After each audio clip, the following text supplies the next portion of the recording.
And we just want to show you what it's like to be in seminar with Mark. Mark has more than 30 years, I think, Mark, of experience leading adult seminar groups, and is just so gifted at helping everyone see the text better for themselves and work together to contribute ideas and thoughts that help everyone leave the week with a much deeper, richer understanding of whatever text they're studying. So what we're going to do is take a look at the first 8 lines of the text. Let me just share my screen here. Mark's going to read those for you. And I'm at the wrong button. Share screen. There we go. Just give me a minute, everyone. We're going to put this text up for you so you can see it. Mark, you okay? You can see it? Mm-hmm. Okay, thanks. So we're starting with book 1, The Quarrel. And again, we're just going to look at the first 8 lines. So Mark, please go ahead. All right, thank you, Melanie. So these are the opening lines of the Iliad. We come to the text really not knowing where or how the poet, I'll give that name to Homer here, or the process that's been Homer, how they're going to bring us into the work. And so we're going to do a little close read here of these first lines and just have a look and a think through of what it's offering us. So I'll read those lines here. The poem starts, Goddess, sing of the cataclysmic wrath of great Achilles, son of Peleus, which caused the Greeks immeasurable pain and sent so many noble souls of heroes to Hades and made men the spoils of dogs, a banquet for the birds. And so the plan of Zeus unfolded, starting with the conflict between great Agamemnon, Lord of Men, and glorious Achilles. Thanks, Mark. And I'll leave the text up while we dive into our first topic. We have just 2 short topics here, again, just to give you a taste of the seminar. So, Mark, the opening words are always so thrilling. But what I want to ask you is, what do you want as a reader who either knows the Iliad or doesn't know the Iliad, as I or anyone else reads these words, what do you want us to focus on? Well, actually, I'd say focus is the thing you don't want to do at this point. Okay, how come? For me, the idea of focus implies strong analytical. Go hunting, think about, narrow down. And in fact, I think that's a later step in reading. So when you first come to a text, especially one you don't know how it's opening, really, I'd like to flip that around and just sit back. Don't focus, listen. Really try to hear what the text is offering us without filtering too much, without thinking, take in, imagine and feel, especially a work of poetry like this, and then collect the impressions. And it's then that you start to focus down, to think through, to figure out.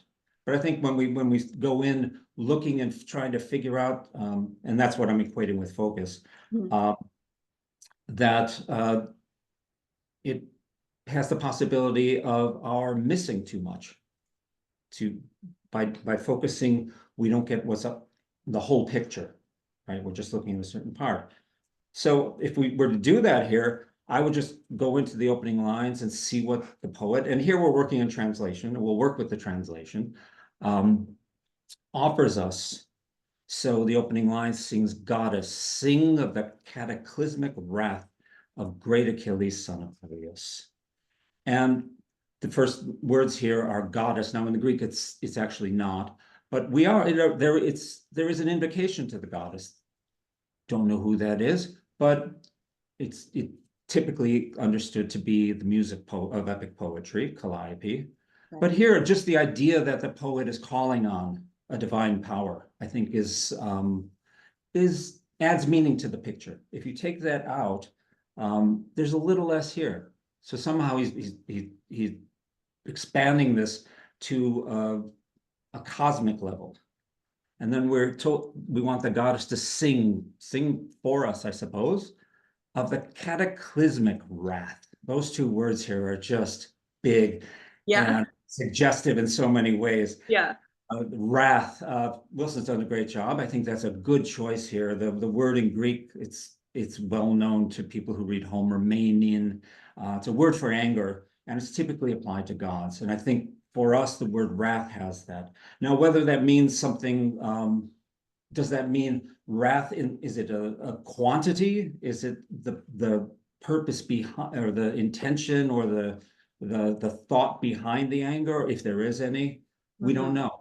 But that word summons so much for us. And cataclysmic, Wilson's gone with a version. Actually, the word in Greek would be more destructive or murderous, or something along the lines of accursed.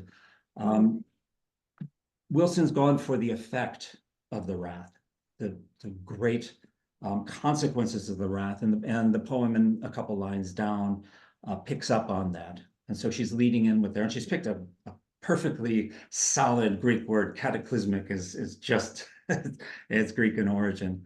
And then we find out it's the wrath of Achilles, son of Peleus. Okay, we don't really know who he is, but it's important. The poem wants us to hear who he is. We do know Achilles. Readers of this poem, listeners to the poem in ancient times, would know who the character is. So this is something of an ongoing series almost, or just a story you're born into. But the details of it would not necessarily be told to you. You know the general outlines of the poem, who the characters are, but of the story of the Trojan War, but not necessarily what's going on in this particular poem. And then we find what's actually, if you listen, which caused the Greeks immeasurable pain. And that's the surprising word. This is a war between the Greeks and the Trojans, and Achilles is on the Greeks, and we find out his wrath caused his own side pain. The poem doesn't point to the effect on the enemy, but on his colleagues, allies, friends, maybe. And it sent so many noble souls of heroes to Hades, and made the men the spoils of dogs and banquet for birds. And there, when you sit back and spend a little time with that, the poem wants us to see that, wants to imagine it. And that's one of the things, again, from instead of focusing so much, to listen, to imagine, to feel. And these are big, immeasurable pain, cataclysmic wrath, to feel what that summons in us.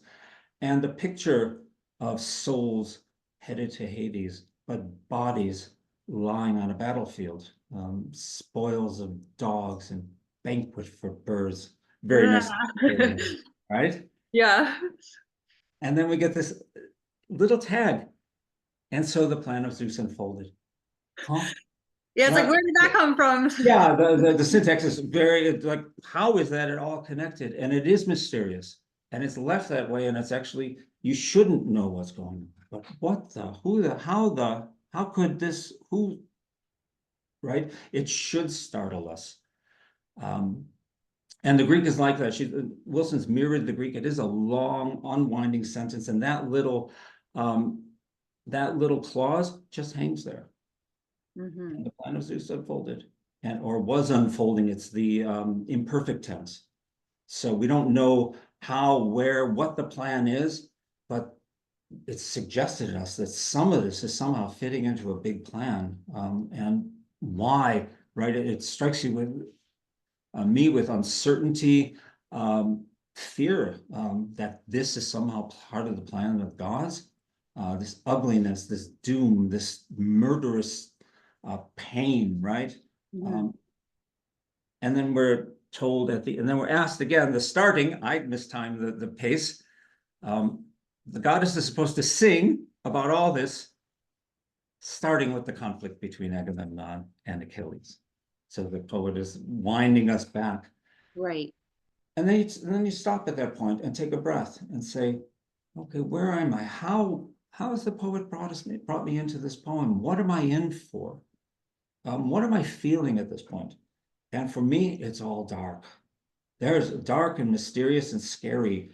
One way to get a handle on the feelings is to think of, okay, this is an overture musically. What is the soundtrack here? And it's all low pitched minor key. What's the image of the movie?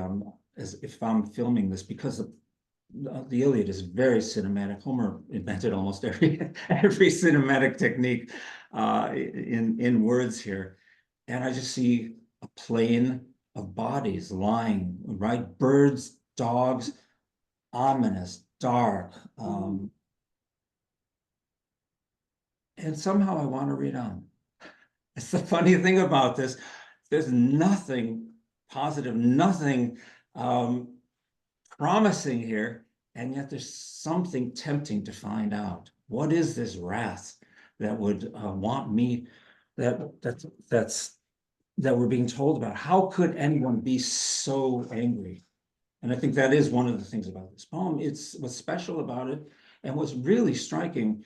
It's an ancient poem that's chosen for its topic, the angriest man who ever lived.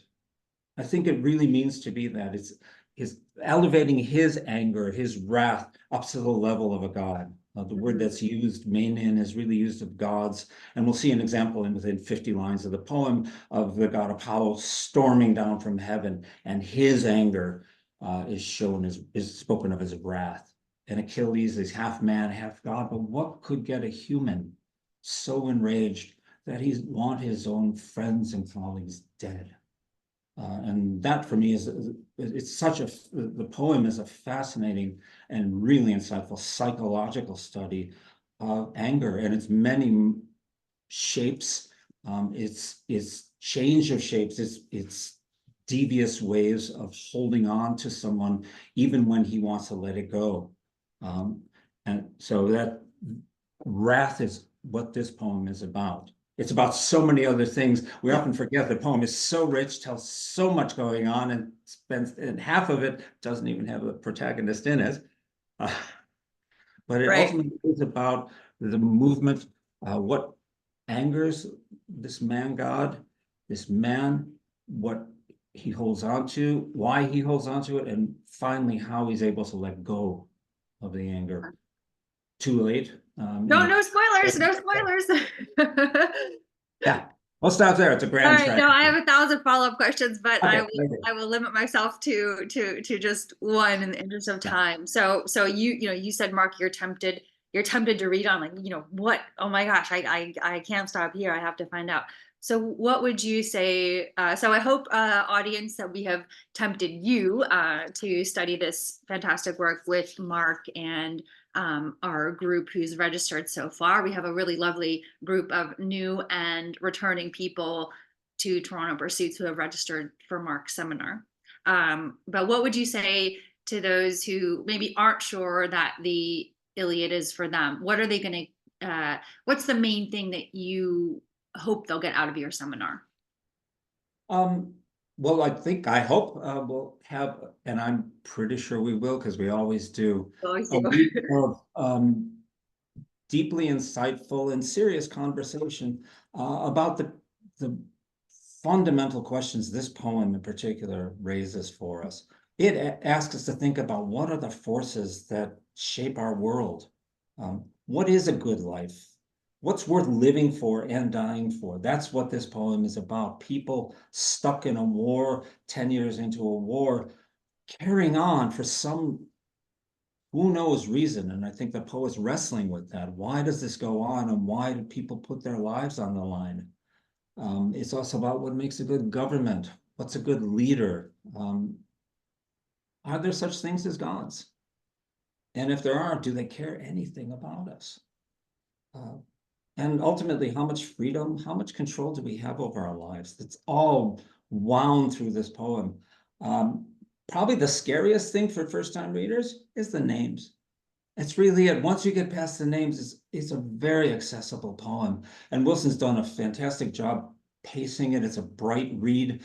It's not cumbersome. And it's very well paced. And if anybody's a little hesitant, actually the best way to get over the hump is listen to a recording. The poem is meant to be listened to. The audiobook version will get you interested. And by the time you're done with that, you'll be able to pop into the poem, and the names like Agamemnon and Menelaus and Diomedes will all be rolling off your tongues. and won't be stopping you in your reading. And that, I think, is really the first time readers is the first thing. It's just those big names that are unfamiliar, but the rest of it, they're people you'll recognize. You'll recognize humanity at its best and its worst here.